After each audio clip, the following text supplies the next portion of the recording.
no environment can contain its entities forever. Welcome. Today's doodle was based on the word broken. And for this peculiar doodle, I was kind of unsure at the beginning where to go towards, even with the cards that I drew. But it soon enough became clearer and clearer. But the card that had the most impact was the following one, the enticing treat, which states that the entity's path get bended by others. And there were quite a few characters in the Abyss Garden that interacted with each other and bended each other's path, kind of changed the goals and the adventures of other characters.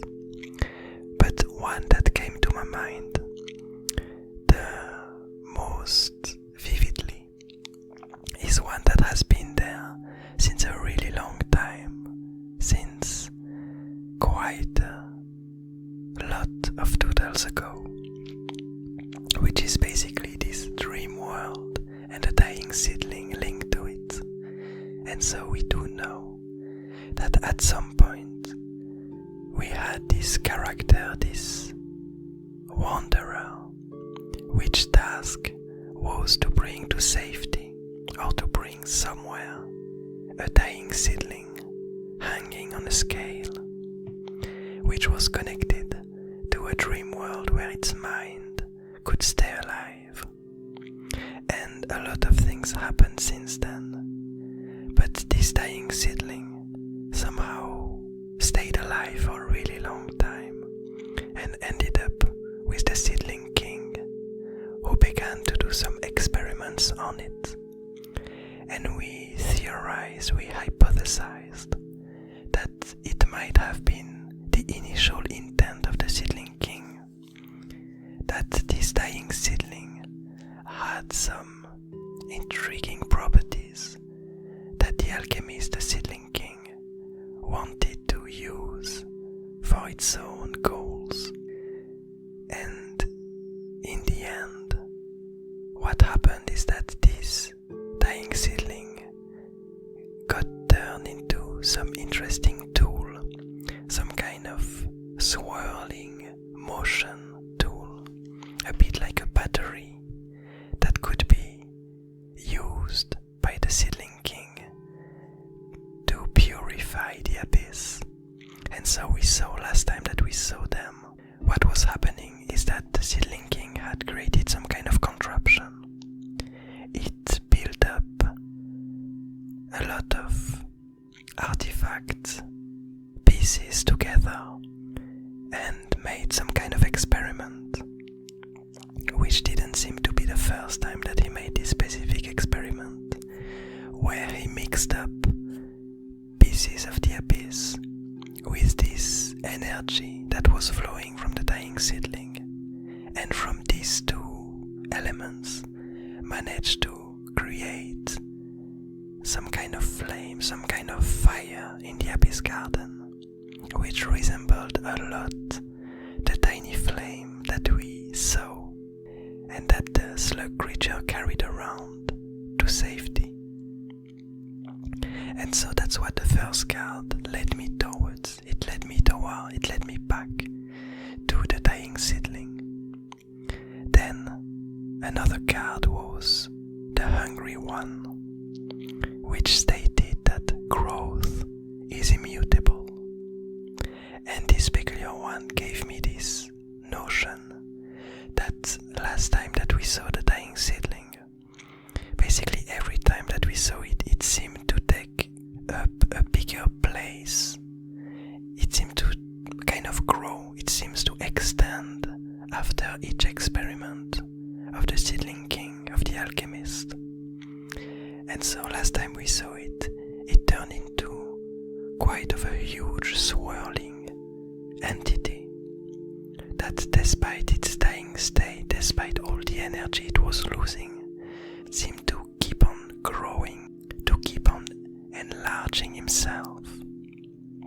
And finally, the last card that I drew was the greedy one, which states that the entity's path is driven by a need for more. And now we have all the pieces of the puzzle. And the idea is, because a few doodles back, we did see hints that the Seedling King was now in a different place, and that it keeps on moving and on traveling along. And we saw him in a new place with different clock compass artifacts, meaning that it wasn't anymore with the dying seedling. It had ended its experiment, creating a tiny flame from the abyss. And so now we can imagine that its contraption stayed as they were.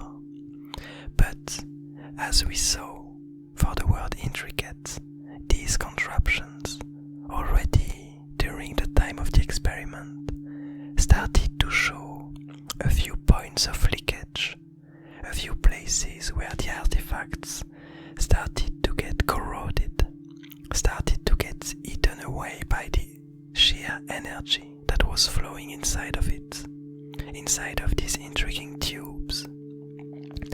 And so, as this card states, and as the dying seedling seems to slowly continue to grow, and as this artifact seems to start to melt away due to the sheer energy of the dying seedling, it made a lot of sense for it to end up being able to free itself from this contraption and to be able to escape this experiment.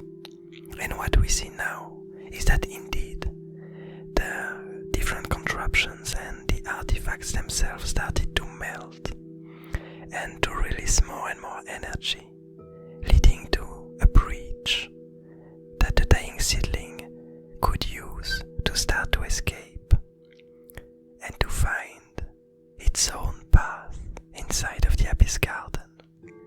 And it actually leads to some interesting understanding that first of all the Seedling King really seems to be on the run and not to care that much for the dying seedling.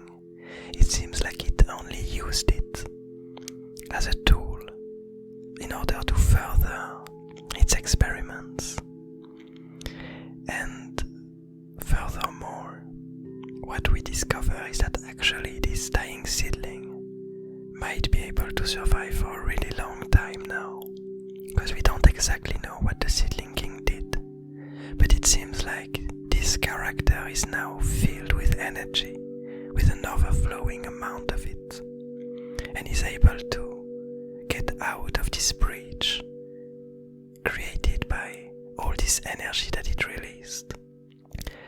On another note, I'm not the biggest fan of this. I mean, I like the idea behind this doodle, but I feel like the execution of it is really not the best that I could come up with. I feel like I had quite a hard time, or rather, I chose a way to show the escape of the dying seedling that really doesn't please me that much.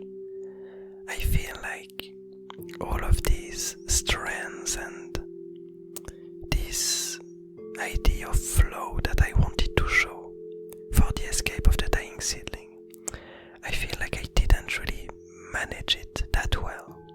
This whole tale that follows the dying seedling, I feel like it doesn't really express exactly how I wanted it to be seen.